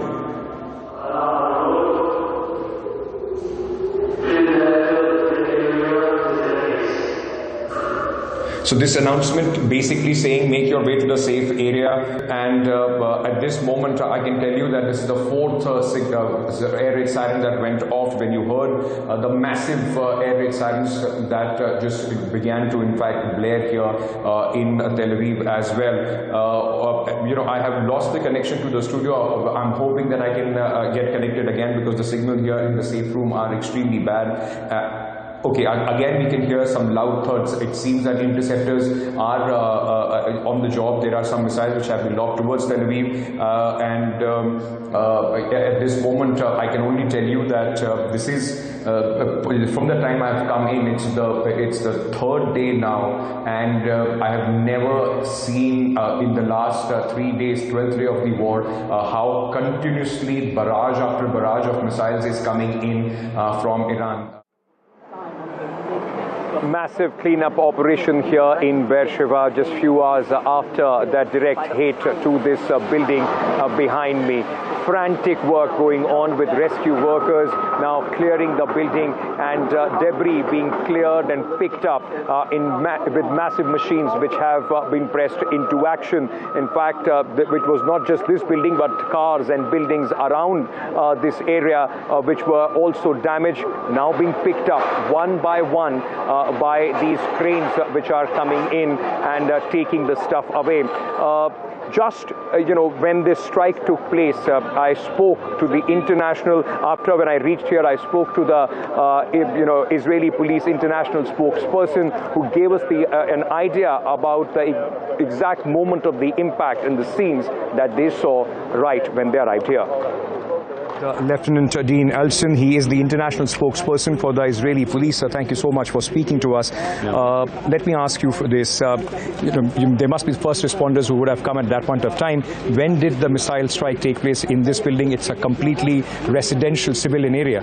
Yeah, so our emergency dispatch got the call approximately around 6 a.m. this morning, a little bit before that. And because our police officers have been on heightened alert since the very beginning, since June 13th, we've had units that were very close. They arrived here, including our bomb disposal units, to clear the site from missile fragments and debris so that the rest of the officers and security forces can go inside and begin their search and rescue efforts. We're talking about a residential building that sustained intense damage. You see it right here. It's not a military base and it's not a security building. This is somebody's home. It's not meant to absorb a ballistic missile. And unfortunately, we've recovered 4 individuals who were murdered here. We have a number of casualties, and the search and rescue teams are still working at this time. You can see them up there on the top floors, still going room by room to try to remove the rubble that was once somebody's home and try to uncover the civilians that might be trapped underneath. Is there a sense of how many people were there at the time of impact in this building, when the missile hit? I don't have exact numbers for you. I can give you my observation here from the field. You're talking about a 6-7 floor building with about 4 or 5 apartments on each floor. So you gather the numbers from there. Who was home? I can't exactly tell you. What I can tell you is it doesn't matter even if there was one person at the house. What matters is that ballistic missiles are being fired at our civilian communities. It's not a matter of opinion anymore.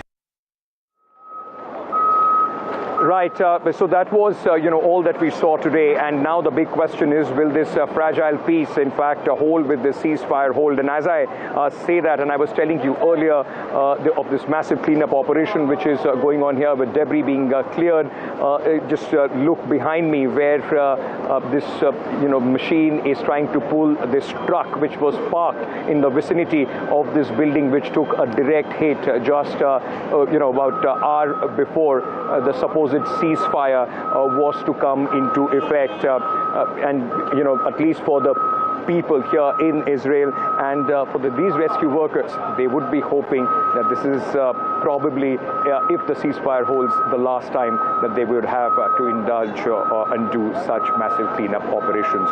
At this moment, that's all that we have in this special presentation. I'm Ankit Tyagi signing off from Beersheba for NDTV.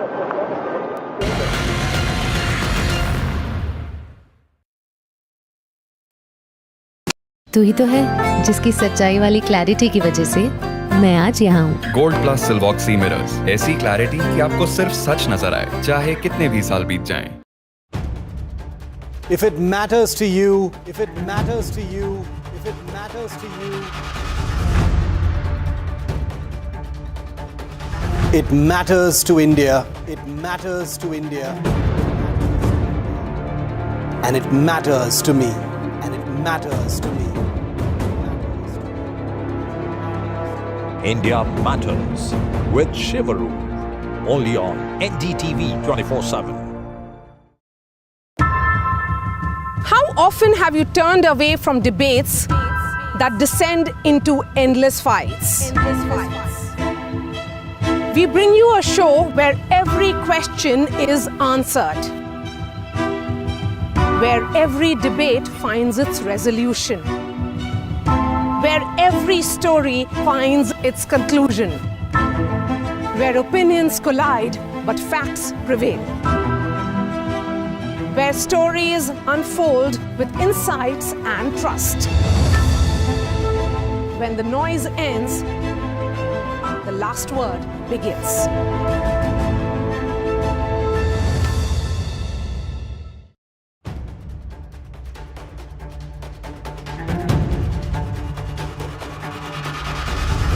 If it matters to you, if it matters to you, if it matters to you,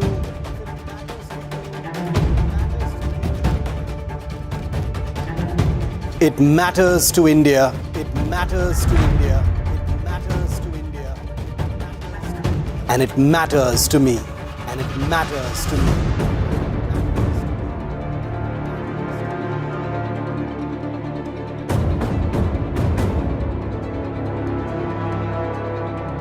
India Matters with Shivaru, only on NDTV 24/7. Is your business future ready?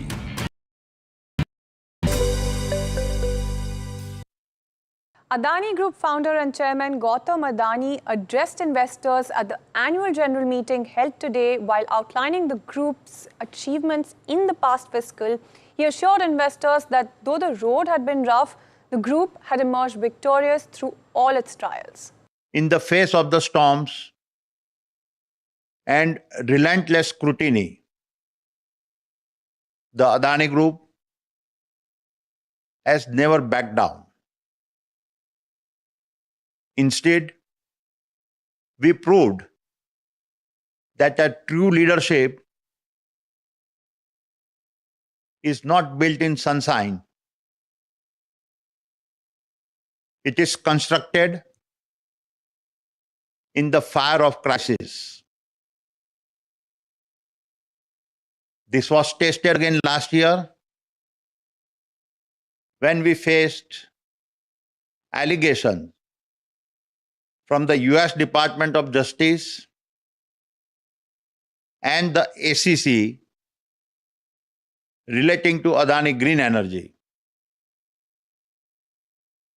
Despite all the noise, the facts are that no one from the Adani Group has been charged with violating the FCPA or conspiring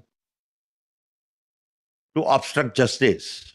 From Trump's tariffs to economic slowdowns of various large economies, the past year has been one of turbulence and uncertainty. Despite all these headwinds, the Adani Group created history, said Chairman Gautam Adani.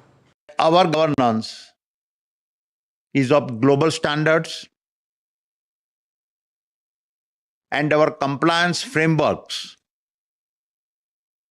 are non-negotiable.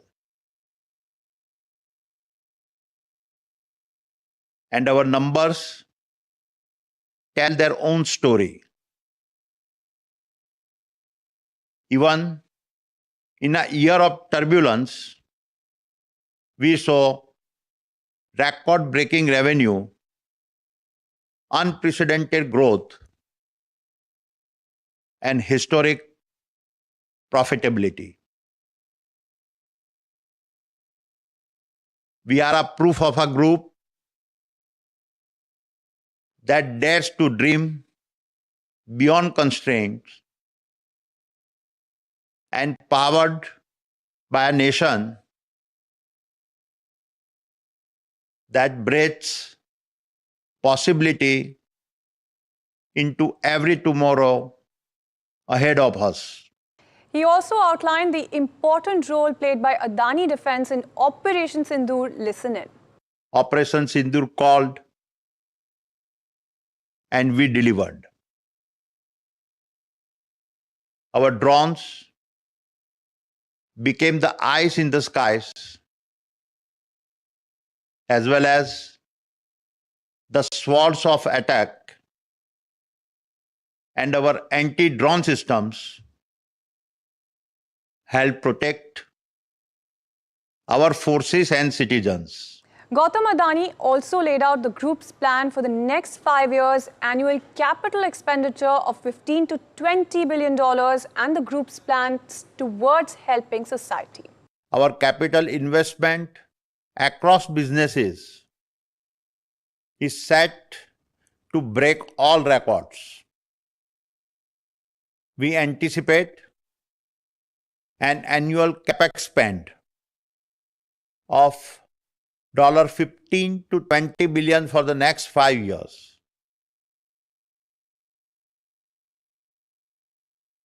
These are not just investment in our group, but investment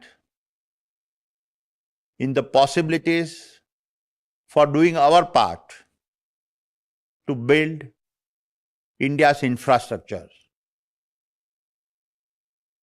And before I start wrapping up, let me outline some of the programs that have me the most excited. Exactly 3 years ago, on my 60th birthday, my family pledged rupees 60,000 crore to redefine healthcare, education, and skill development in India. the Adani Healthcare temples are our first major steps, world-class, affordable, 1,000-bed campuses in Ahmedabad and Mumbai with medical colleges, research centers, and wellness spaces all integrated together. Mayo Clinic is our partner in guiding us to create a future-ready, AI-powered, patient-first healthcare ecosystems. In parallel, we have committed rupees 2,000 crores to build a world-class skill university and finishing school in Mundra. The brand new Navi Mumbai airport is all set to be open for passengers later this year. It is a project that is awe-inspiring in both size as well as scale. With this airport, the group will have 35% of India's airport passenger traffic. Adani Airports also had a massive year of growth. We handled a record 94 million passengers in FY25. We also completed the first test flight at the Greenfield Navi Mumbai International Airport. This airport will open later this year with an initial passenger capacity of 20 million, of what will then become a 90 million passenger airport, giving us a 35% share of our India's airport passenger traffic.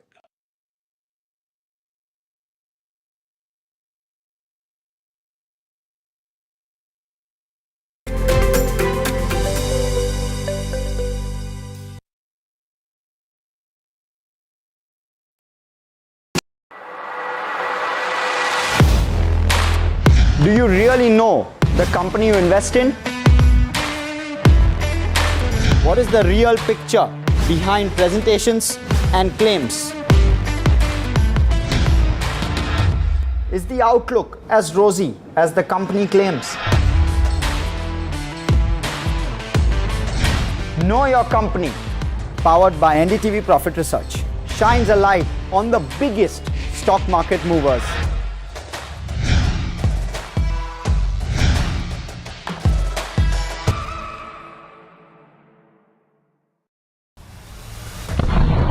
There have been 4 alerts which have been sounded off here. In fact, what we can confirm is that one missile did hit a residential building in Beersheba. As I speak, you can hear the air raid sirens going in. So I will have to make my way out and see if we can find us a safe place.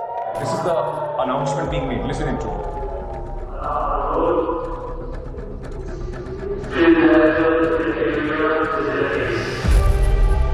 We are coming to you live from this location which was hit in Beersheba, a residential high-rise.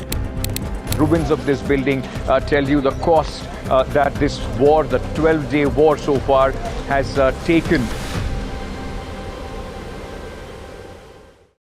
I've been reporting on all issues big and small from Andhra Pradesh, Telangana, rest of South India, bringing you all the action, all that you need to know, all that you want to know. The energy of Maximum City is infectious. I'm bringing that energy in our news coverage from financial capital Mumbai. Covering from the southernmost part of India over the last 23 years, I bring in-depth and 360-degree coverage from the Dravidian heartland. The land of Mishti, also known for its bitter politics. I have seen much water flow under the Howrah Bridge, covering Bengal in all its vivid colors. India's IT capital is always bustling, a city full of startups, stories and surprises. And I keep you ahead on all the Bengaluru buzz.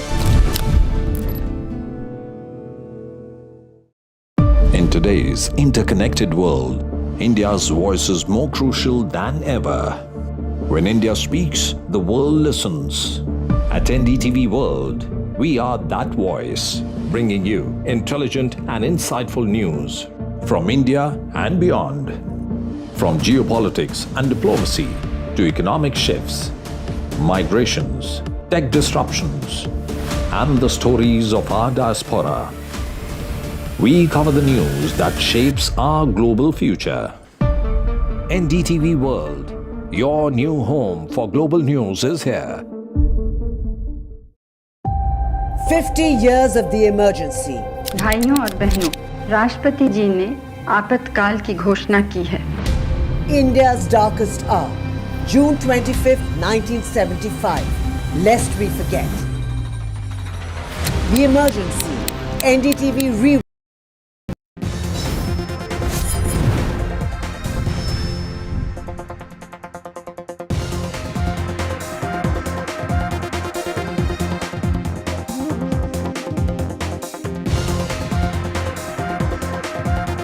Ladies and gentlemen, a very good evening. You're watching the News Night and I'm Deepti Sachdeva. After days of fire, fury and ferocity, Netanyahu has decided to hit the pause button. But not before you have Tehran that has been struck hard.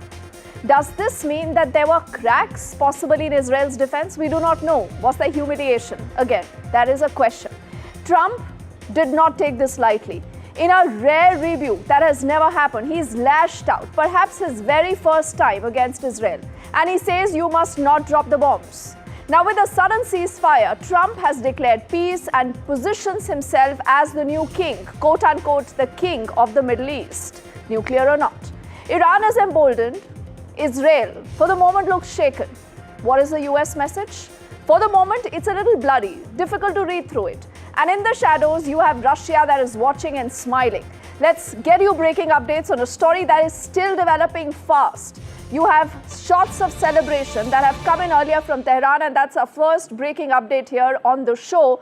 These are people who've taken to the streets. Look at those images there right now coming in, because Iran says that we have won this war. How exactly, no one knows, but you've seen some very, very sharp responses coming in, and this is an image and a video of the Iranians who've gathered earlier to celebrate victory against Israel. Israel and Iran, you have seen